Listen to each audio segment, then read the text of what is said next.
Hi everyone, welcome back to my channel Millennial Mommyhood. Now if you're new to this page, let me start this video by introducing myself. Hi, I am Vidya. I am a parent of a 3-year-old toddler, super active, super intelligent, super curious about learning many things around him. And that's how all the toddlers are, right? Well, I'm also an author of a parenting book. I have a super cool page on Instagram under the name of Millennial Mommyhood. You can find the link in the description box where I share a lot of knowledgeable content on parenting, on how to raise your child, mainly on Montessori because I am a Montessori certified person and I have been following the same with my child from the past 3 years. Now, when I say 3 years, I literally mean 3 years because we have been practicing Montessori from the time he was just 3 months old. So, in my today's video, I am going to tell you about something really cool.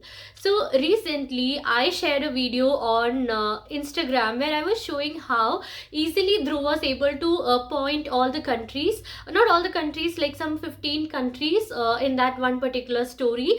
When I was asking him where is India, he was showing where is India, and when I was asking him where is Pakistan, he was showing Pakistan. So he was able to easily show where those countries are on a globe, and we got the globe the same day. It like came around 4-5 o'clock, like that in the evening. I taught him, he grasped everything, and I took the video around 7 or 8, and like everybody wanted to know that how did the child learn so easily. Now before I get into anything, let me tell you something about children. We all know that this period of 0 to 6 years is something where the child have immense power of learning anything. The child can learn up to 6 languages at the same time. So learning the name of countries or showing where the country is a very tiny job for the child, and it's not something which is very huge. The only thing is that we need to give exposure to the child. Most of the time, early education or early learning is not given a lot of importance, especially earlier, like in our generation, like when we were small. This importance on early education or early learning was not known much, and for this reason, there was not a lot of right brain stimulation or anything that used to happen in the past. But now with studies and because of the effect of social media, now parents know and are aware of all the different terminologies like Montessori, right brain education, and many other things. And we all know the importance of teaching your child during the early days, that is from 0 to 6 years, most importantly 0 to 3 years. This is known as absorbent period. According to Maria Montessori, it is known as an absorbent period where the child unconsciously, subconsciously learns everything. The child just learns from the environment, and all we need to do is to give a prepared environment for the child. Now when I mean by giving a prepared environment to my child, means setting up the activities according to what he wants, and that is done by observing him. Now I noticed that Dhruv was very interested in talking about planets, and if you have been following me on Instagram, you would have seen that we talk a lot about planets. He knows all the planets. He knows which one comes first, which is the biggest, which is the smallest, which is the red planet, and other things. So I thought, how can I teach a bit more on that? And that is exactly how I decided to bring a globe. Now in Montessori classroom, we have something which is known as 5 learning areas. We have mathematics, language, practical life skills, sensorial. We also have something which is known as cultural, and everything related to geography comes under cultural. I always wanted to get a globe for him. The globe which we use in Montessori is a different kind of globe. We have sandpaper globe where the child can actually feel all those continents in an embossed way. But I don't have that, and I don't even feel like buying one because that is so pricey, right? So I finally thought, let me buy the regular globe, and I got this one. Okay, and this one is from Amazon, and can you believe it, this costs just 499 rupees, which means you can get this beautiful globe just for 500 rupees.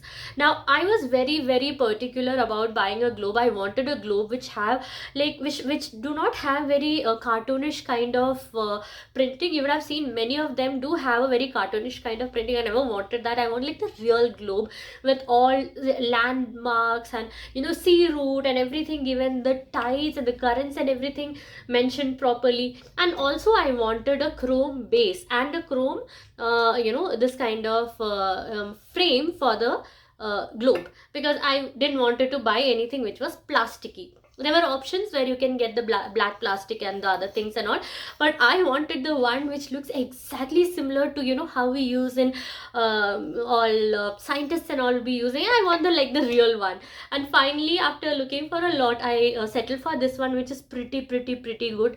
It came with a magnifying glass, and you don't need magnifying glass because everything is pretty big. But if the child, you know, if you want to engage the child more, and if you want to build a lot of curiosity in the child, giving the magnifying glass and telling the child to go through it is something which is very interesting. Okay, so now let me just quickly jump on to telling that how are we practicing this thing with Dhruv, and how could he learn the names of countries and other things. It is very simple. As I told you, the first and the most important thing is to do not limit yourself to something. Your child have the capacity of learning more than what you can learn at this particular age. Okay, so teach your child about anything. The child can learn the names or identify the flags. The child can easily pinpoint things. Showing and telling is something the child can easily do. So how did I start with? I started with the country where he lives. So we live in India, and I started with India, and I traced along the places which are around India, which are near to India. Now, one thing which you need to make sure is that in the beginning, when you're teaching the child, if your child is very small, like my child who is 3, do not skip like spaces and go to other different countries. Do not go like one India here, one over here, one over here, one over here. The child will kind of get confused. So the easiest thing which you can do to start with, if your child is very small, is to go following a particular route. Go in the same direction. Teach the child and practice the same thing again and again. For example, when I taught Dhruv, I followed this direction. Okay, something fell down the background. Okay, so I taught this direction. I told India, I taught him Sri Lanka, Pakistan, Afghanistan, China, Russia, Iran, Iraq, Saudi Arabia. We went like this: Egypt, Libya, Algeria, and then I didn't go to this part. Instead, we went here. I taught him about this one. I taught him about Alaska, which is on top, then Canada, USA, Mexico.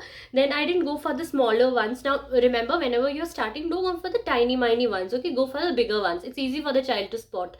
Then we came to South America, and I taught him about Brazil, Colombia, Ecuador, and Peru, and Argentina, Bolivia.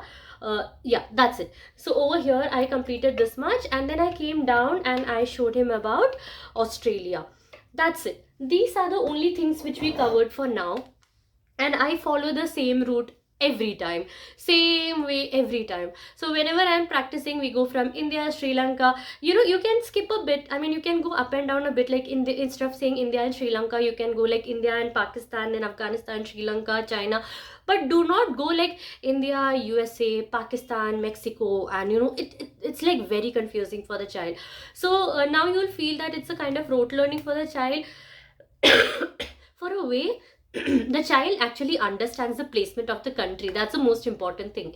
So when you say Libya, the child automatically understands that, you know, it comes somewhere near to Egypt, it comes somewhere near to near to that Saudi Arabia, that particular part I need to come this way. So that route is kind of fixed into the child's mind, and it becomes easier for the child to pick up. So when you're teaching in the beginning, as I always say, do not make the child feel that he don't know anything. Okay, so do not give a lot of challenges to the child in the beginning. Go with the same way, appreciate your child, whatever he's doing, and you know, next time when I'm planning to teach the next country, I will start from here. So I've already taught about Canada, USA, Mexico and all. So I'm going to pick countries over here. Like I'm going to talk about Venezuela. I'm going to talk about, you know, all places around this particular part. And then I'll move on to the next one. So this way I'll make sure that all the countries are linked to whatever he already knows. So when I say, you know, that particular word, he understands. Even if he don't know where it is, he knows the location as to where it can be found. So this way it becomes very easy for your child. Now, a very common question: how many countries can be taught on a day? No particular count. On the first day we did for a few times, and we did it like 16 countries. And now like today we did few in the morning before he went to school, so he knows around 27 countries for now. and now when he'll come back and he'll study with me, I'll teach some 2 3 more. So don't overburden your child, but make sure whatever you're teaching him, you keep on practicing, and you in your mind remember the order and the direction, as I told you, in which you're following and you're teaching your child, and you don't break or you don't jump or you keep on doing all these things again and again to create confusion in the child's mind. Now, once you feel that your child is very confident and he knows a lot of things, and he's showing a lot of confidence, or he is only coming and telling the mama, look at this is Pakistan or Afghanistan and all, then you can start jumping. That is what I did with Dhruv also, and that is which worked. So when I felt that he knows now where things are, I can randomly ask him that, Dhruv, can you show me where is Saudi Arabia, or can you show me where is Mexico, where is Brazil, and that time he will touch and he'll show me that particular place on the globe. So before, again, as I tell you, you start anything, start by telling your child what it is all about. Start by telling, I told you that he knows, he's already aware of the solar system, he's a big fan of planets. So I asked him, do you know which planet is this? And to my shock, he told that it was Earth. And can you believe it, like, children are so smart. If I'm going to tell you one very common a very stupidity that I did when I was a child, was when I was in, I think, 5th or 6th standard. I studied in ICSE, and there was a thing in geography where we had to draw the globe, and once I drew the circle, I was thinking that how will I make the slanting circle for making this globe. Imagine, I was so foolish at that particular age, but children now are so smart. All I had to do is take a scale and make a slanting line, but I was thinking, like, I made the circle, now how can I make it slanting? So I was like, I know that's little crazy, but then children now are really smart. Children have been smart always, but the exploring part of early education is happening now. So let's make full use of it. Do not limit your child to ABCD numbers, colors, or anything.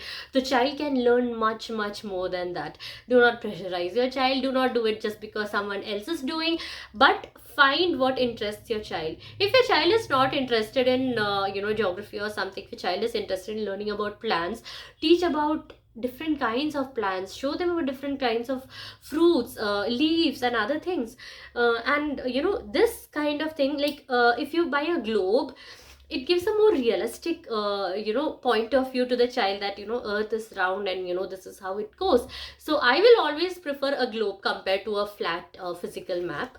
And as I told you, this is a steal deal. Like, for 499, let's say 500, for 500, getting a globe of this quality with a magnifying glass, which was very nice, is a super deal that I got on Amazon. If you want the link, I'm going to put in the description box. You can go and check it out as well. So that's it.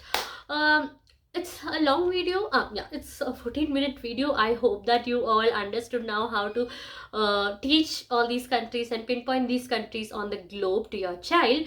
And yeah, so I'll show you a few videos of how Dhruv is doing these things, and you will understand. So bye bye. And yeah, before I wind up, if you have not subscribed to my channel, do that please. And if you have not followed me on Instagram, go and do that. I take a lot of free workshops. I take a lot of normal workshops and courses and other things for parents. I give out a lot of worksheets for children. And January, I'm coming up with something really cool for you all. So do not forget to follow me on Instagram as well. So this is me, Vidya. Bye bye.